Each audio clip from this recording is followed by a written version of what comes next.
Yo, what's going on, guys? Crispy Flakes here. For today's video, we're going to see what if every single NBA franchise's top point guard of all time returned to their team in today's current NBA. Now, the reason I really wanted to do this video is just because I've seen a lot of, NBA YouTubers, guys like Legend of Winning or also B-Ball Breakdown, kind of talk about how the assist is an overrated stat now in basketball. So I wanted to give my thoughts and opinions on that as we go throughout this video. So before we do that, I'm going to go over the roster, show you guys the point guards that are on the team. Now, there's a few cases like, like the Golden State Warriors, the all-time best point guard obviously is Stephen Curry. So I actually put their second all-time best point guard, at least one of their top point guards, instead of Stephen Curry on there. So I'm going to go through the rosters here real quick so you guys can take a look at the teams. And let me know in the comment section below, guys, on your favorite all-time basketball team, who is your favorite point guard from that team in general? So here we go. We have the Philadelphia 76ers.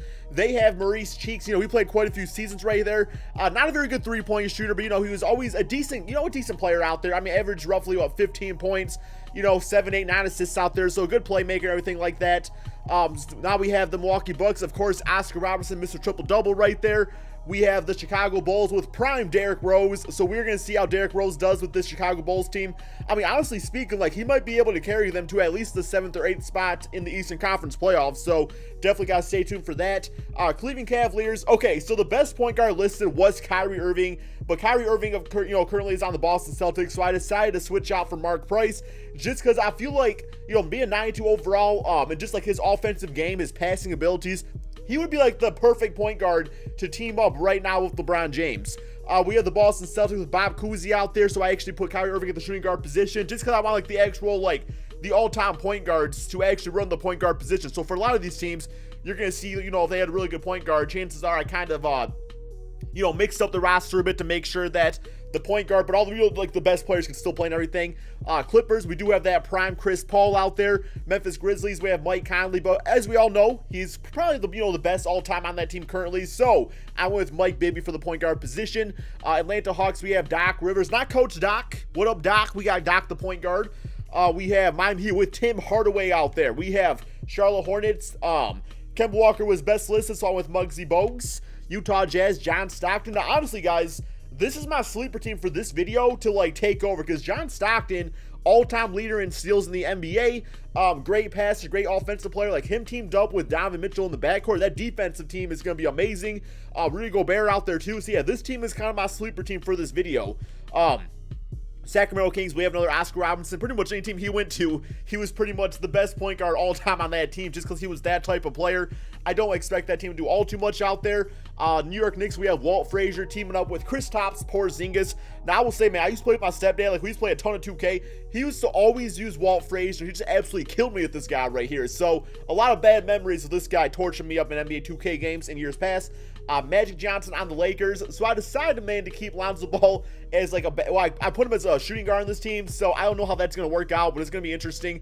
Orlando Magic, we have Penny Hardaway. So the athletic abilities of this team with Penny Hardaway and also Aaron Gordon, that pick and roll combination is going to be deadly. We have the Dallas Mavericks. Jason Terry was listed as the best all-time point guard. Now, I always thought he was a shooting guard for the Dallas Mavericks. I know he's played Jason Kidd and stuff, and maybe early on he played point guard. I wasn't really too sure about that. I could have swore this dude was straight up a shooting guard throughout his career, but I could totally be wrong about that. Brooklyn Nets, Jason Kidd, of course, teaming up with D'Lo and also Spencer Dinwiddie. Denver Nuggets, we have the dude name is Fat Lever, man. I want to meet your parents, man. Who the hell named you Fat? That is just disrespect. Come on, man. Who sits there and the nurse is like, okay, what would you like the name on the birth certificate to be? And then just mama just fat. What? We have Indiana Pacers. We have Mark Jackson, not the commentator. I mean, it is, but he's not commentating for this. Although he probably trash talks or something like that.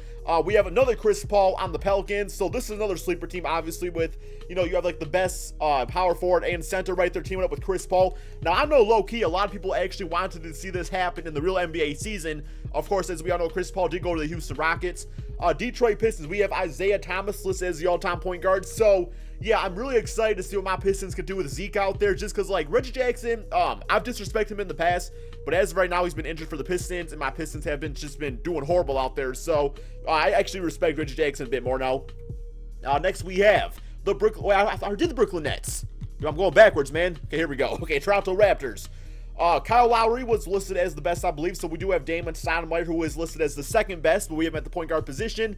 Houston Rockets, we have Calvin Murphy, 91 overall. San Antonio Spurs, we have a prime Tony Parker, so I just switched out those players, put Tony Parker on their team up with Kawhi Leonard. Tony Parker also does have a finals MVP. Phoenix Suns, Steve Nash and Devin Booker for a very dynamic backcourt right there. OKC Thunder. Now, believe it or not, man, I thought Russell Westbrook was going to be listed like 97 overall just because like of his triple-double season. The highest rating one I could find was 94. So we actually have Gary Payton out there teaming up with Russell Westbrook. So that's going to be interesting to see. Timberwolves, Stephon Marbury. This team actually does not have a lot of like great historical point guards. Of course, they could have had Stephen Curry. Portland Trailblazers, we have Terry Porter with Damian Lillard. Golden State Warriors, you know, Steph Curry, obviously the best point guard on that team of all time. But we are coming back to that 2008 Golden State Warriors team that upset the #1 seed Dallas Mavericks. They were 8th seed with Baron Davis, so we have him on the team. And the Washington Wizards, Earl the Pearl Monroe. So yes, guys, that rounds out the rosters right there. So let's get started on the simulation, kind of see who does well out there. I'm going to keep it on my Pistons just because that's my favorite team. So, but I'll keep the playoff picture on the right side there so you guys can at least see the Eastern Conference. Okay, simulate through date. Okay, guys, let's talk a little bit about the assist. Okay, so the thing that kind of pisses me off about the assists these days is like back in the day, man, like not that even that long ago, maybe 3-4 years ago, there was like 4 or 5 players that averaged 10+ assists per game. You had like Rondo out there that averaged like 12, just like all sorts of, you know, Steve Nash. But now look at this, guys. There was not a single player in the NBA averaging 10 assists. The highest is Russell Westbrook at 9.9, so he's like pretty close. And you got John Wall, James Harden, LeBron James, Draymond Green. It's like just the art of the assist is just gone. And I was actually watching a highlight. Yo, guys, give me 1 second here, man. Let me do all this stuff real quick. It always takes forever. So I actually saw that Dennis Schroeder, this was about a week or 2 ago, he had his career high in assists, 15 assists in a game. So I was like, okay, that's pretty nice right there. I decided to check out the highlight tape, right? So the very first assist I seen, then I turned off the damn bitch ass video, it was literally he passed it up to Kent Bazemore, who did like a freaking like triple threat, stutter step, man, backflip, triple backflip, man, slam dunk, touchdown. He literally had the ball for like 7 or 8 seconds before he actually shot it. And then they counted that as an assist. Like, that makes no damn sense whatsoever. To me, an assist is you pass the ball and the player scores within 1 or 2 seconds. That's when an assist needs to be. I just feel like the stat is so overinflated these days and just so miscalculated that I agree with like Legend of Winning or B-Ball Breakdown saying that the assist is very overrated now. Now I will say that back in the day, you know, Steve Nash, the way he used the assists, his passing abilities actually made players better. Like, if you were on Steve Nash's team, I'm gonna put this into 2K perspective, man. If you were on his team, you had like a +5 to your freaking player rating just because he was that type of player that made you great. But now you have guys like LeBron James, who is one of the best passers of all time, but his teammates actually complain, saying that sometimes he actually holds the ball instead of making the actual nice pass out there. He holds the ball so that way he can find the open man and get the assist. And I would be so pissed off, man. You know, if I was LeBron James' team, I'd be like, yo, LeBron, you already got your money, man. Like, give me that ball so I can get the assist. Like, I'm not trying to get sent back to the damn freaking G League. I'm on a 2-way contract. So yeah, I mean, it's just like, the art of the assist it's just different now. It's not what it used to be. It's just more like a glorified stat, a way for people to, you know, average triple doubles or get triple doubles, and just it's stat padding, man. It's really stat padding, and it just comes down to how the NBA calculates it, which really kind of surprises me that there is not a single player averaging more than 10 assists, just because the way it is calculated these days. But yeah, man, I don't know. It's just like, it's just different. It's just different. And I really don't take much, I don't know, I really don't put much effort into really respecting that stat anymore. But yeah, so here we go, guys. The simulation is over. My Detroit Pistons was a bitch-ass team this season. Cleveland Cavaliers actually finished first place. But as you look at the Eastern Conference, the records are freaking damn close. For the most part, I mean, you get down to that 7th and 8th seed, not so much. But yeah, the records are very close out there. And what that shows you is just how important the point guard position is for stability. It's like a great point guard on your team, I mean, that could be the big difference maker in just like consistency out there, and at least making you a respectable team. Like, you might not always be a great team because there's a lot more to basketball than just the point guard, but you know, a good leader is going to go a long way. So here we go, simulate through day against Chicago Bulls for my Pistons, and yeah, my Pistons just sucked. We do have LeBron James averaging 23 points, 8 rebounds, and about 9-10 assists out there, so nice for him. Being able to dish it out to Mark Price is big time. We have Ben Simmons getting Rookie of the Year still. Now, for this video, he was at the power forward position. I know technically he plays like point guard for the 76ers, but not for this video because of Mo Cheeks. Greg Monroe actually getting 6-man, never seen that before. German defensive player, Chris Dunn, most improved, and Steve Kerr, coach of the year. Oh my God. Bro, we got 2 Oscar Robertsons getting All-NBA first team. That's freaking, if that don't tell you that's like the GOAT point guard right there, I don't know what is. No, I mean, he's not GOAT. I would say Magic Johnson probably is. LeBron James, Anthony Davis, and DeMarcus Cousins getting All-NBA first team. Now, not only are these the 2 best players of their position, but you also got Chris Paul on the team too, which is going to enhance their stats. All-NBA second team, Magic Johnson, Walt Frazier, James Harden, Kevin Durant, and Andre Drummond. All-NBA third, Chris Paul from the Clippers actually. Curry, Kawhi Leonard, Paul George, and Karl Anthony Towns.